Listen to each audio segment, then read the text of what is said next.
हर हर महादेव भक्तों, मैं हूँ सोनी गुप्ता। रिद्धि सिद्धि चैनल में आप सभी को स्वागत करती हूँ। आज मैं बताने वाली हूँ कलयुग के प्रभाव और उसका अंत के बारे में। कलयुग का अंत किस प्रकार होने वाला है। वीडियो को लास्ट तक पूरा देखें, अधूरा न छोड़ें। कलयुग के अंत में मनुष्य की औसत आयु 20 वर्ष ही रह जाएगी। 5 वर्ष की उम्र में स्त्रियां गर्भवती हो जाया करेगी। 16 वर्ष की आयु में लोग वृद्ध हो जाएंगे और 20 वर्ष में मृत्यु को प्राप्त हो जाएंगे। इंसान का शरीर घटकर बौना हो जाएगा। ब्रह्मवैवर्त पुराण में बताया गया है कि कलयुग में ऐसा समय भी आएगा जब इंसान की उम्र बहुत कम रह जाएगी, युवावस्था समाप्त हो जाएगी। कली के प्रभाव से प्राणियों के शरीर छोटे छोटे, क्षीण और रोगग्रस्त होने लगेंगे। श्रीमद् भागवत के अनुसार श्री सुखदेव जी परीक्षित जी से कहते हैं, ज्यों ज्यों घोर कलयुग आता जाएगा त्यों त्यों धर्म, सत्य, पवित्रता, क्षमा, दया, आयु, बल और स्मरण शक्ति का लोप होता जाएगा। अर्थात लोगों की आयु भी कम होती जाएगी। जब कल की काल बढ़ता जाएगा, कलयुग के अंत में जिस समय कल की अवतार अवतारित तो होंगे, उस समय मनुष्य की परम आयु केवल 20 या 30 वर्ष होगी। जिस समय कल की अवतार आएंगे, चारों वर्णों के लोग क्षुद्रों के समान, बोने के समान हो जाएंगे। गौ भी बकरियों की तरह छोटी छोटी और कम दूध देने वाली हो जाएगी। कलयुग के अंत में संसार की ऐसी दशा होगी कि अनाज नहीं उगेगा। लोग मांस मछली ही खाएंगे और भेड़ व बकरियों का दूध पिएंगे। गाय तो दिखना भी बंद हो जाएगी। होगी तो वह भी बकरी के समान होगी। वह ऐसा समय आएगा जब जमीन से अन्न उपजना बंद हो जाएगा।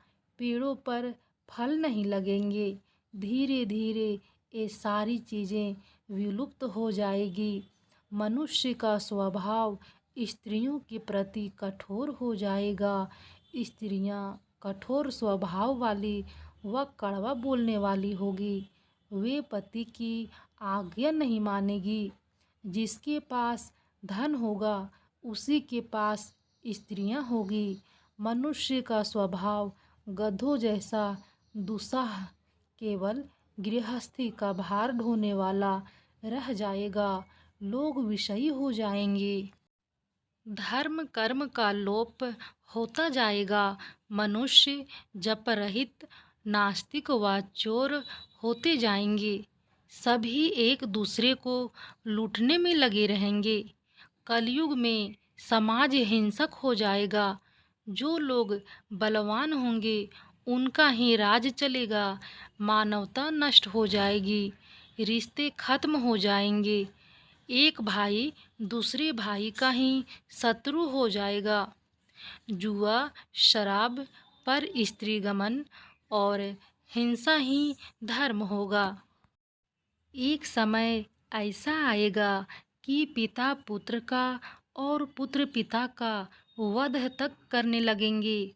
ऐसी सृष्टि में हाहाकार मच जाएगा। कलयुग में लोग शास्त्रों से विमुख हो जाएंगे। अनैतिक साहित्य ही लोगों की पसंद हो जाएगा। बुरी बातें, बुरे शब्दों का ही व्यवहार किया जाएगा। स्त्री और पुरुष दोनों ही अधर्मी हो जाएंगी। स्त्रियां पतिव्रत धर्म का पालन करना बंद कर देगी और पुरुष भी ऐसा ही करेंगे।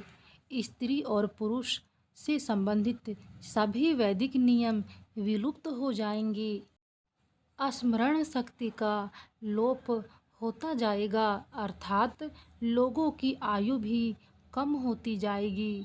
जब कली काल बढ़ता जाएगा, महाभारत में कलयुग के अंत में प्रलय होने का जिक्र है, लेकिन यह किसी जल प्रलय से नहीं बल्कि धरती पर लगातार बढ़ रही गर्मी से होगा।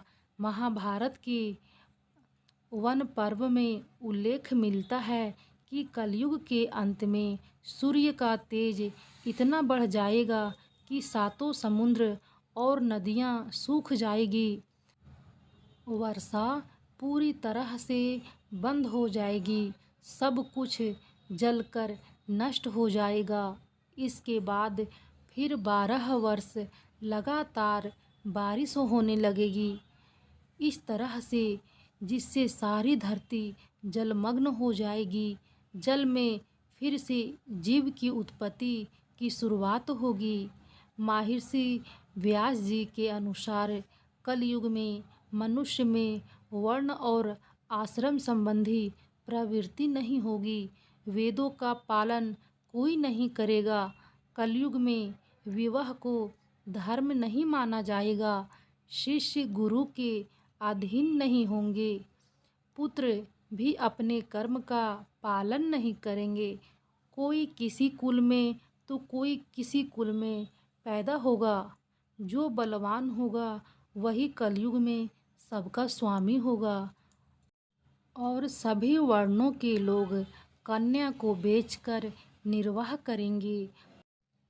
कलयुग में जो भी किसी व्यक्ति का वचन होगा वही शास्त्र माना जाएगा। कलयुग में थोड़े से धन से मनुष्यों को बड़ा घमंड हो जाएगा। स्त्रियों को अपने केशों पर ही रूपवती होने का गर्व होने लगेगा। कलयुग में स्त्रियां धनहीन पति को त्याग देंगी। उस समय धनवान पुरुष ही स्त्रियों का स्वामी होगा। कलयुग की स्त्रियां अपनी इच्छा के अनुसार आचरण करेगी। हाव भाव विलास में ही उनका मन लगा रहेगा। अन्याय से धन पैदा करने वाले पुरुषों में ही उनकी आसक्ति होगी। कलयुग में सब लोग सदा सबके लिए समानता का दावा करेंगे। सबके नेत्र आकाश की ओर लगे रहेंगे। वर्षा न होने के कारण मनुष्य तपस्वी लोगों की तरह फल मूल व पत्ते खाकर और कितने ही आत्मघात कर लेंगे। कलयुग में सदा अकाल ही पड़ता रहेगा। सब लोग हमेशा किसी न किसी कलेशों से घिरे रहेंगे। किसी किसी को थोड़ा सुख भी मिल जाएगा तो सब लोग बिना स्नान करे ही भोजन किया करेंगे। और कलयुग की स्त्रियां लोभी, नाटी, अधिक खाने वाली और मंदभागी वाली होगी। गुरुजनों और पति की आज्ञा का पालन नहीं करेगी तथा पर्दे के भीतर भी नहीं रहेगी। अपना ही पेट पालेगी, क्रोध से भरी रहेगी, देह सुधे की ओर ध्यान नहीं देगी तथा असत्य और कटु वचन बोलेगी। इतना ही नहीं, वे दुराचारी पुरुषों से मिलने की अभिलाषा करेगी। कलयुग आने पर राजा प्रजा की रक्षा ना करके बल्कि कर के बहाने प्रजा के ही धन का अपहरण करेंगे। अधम मनुष्य संस्कारहीन होते हुए भी पाखंड का सहारा लेकर लोगों का काम करेंगे। उस समय पाखंड की अधिकता होगी।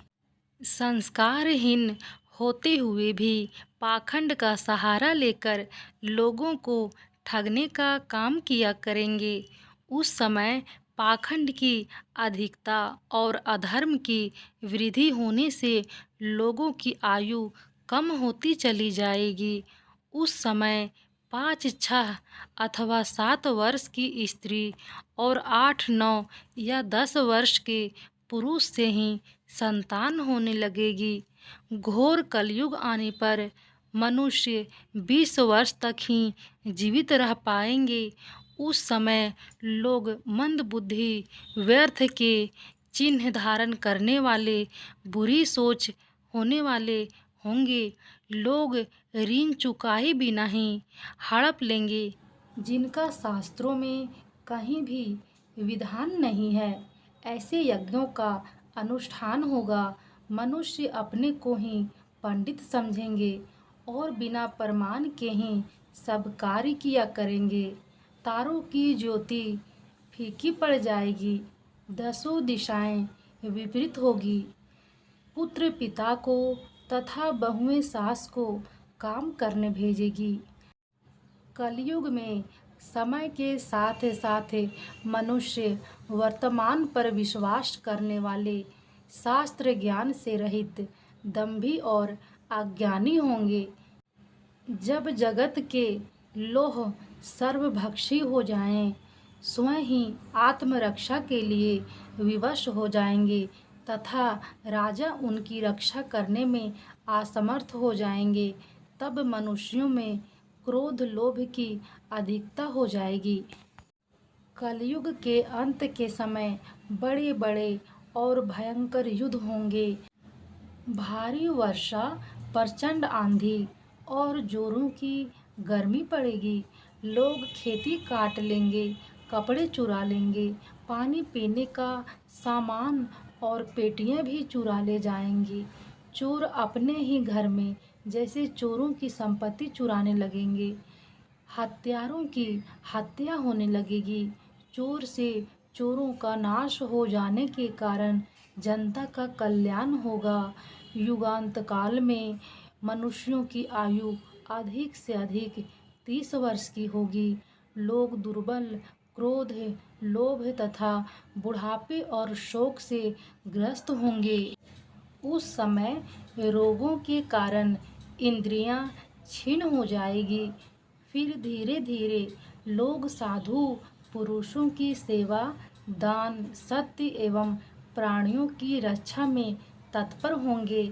इससे धर्म में एक चरण की स्थापना होगी। उस धर्म से लोगों को कल्याण की प्राप्ति होगी।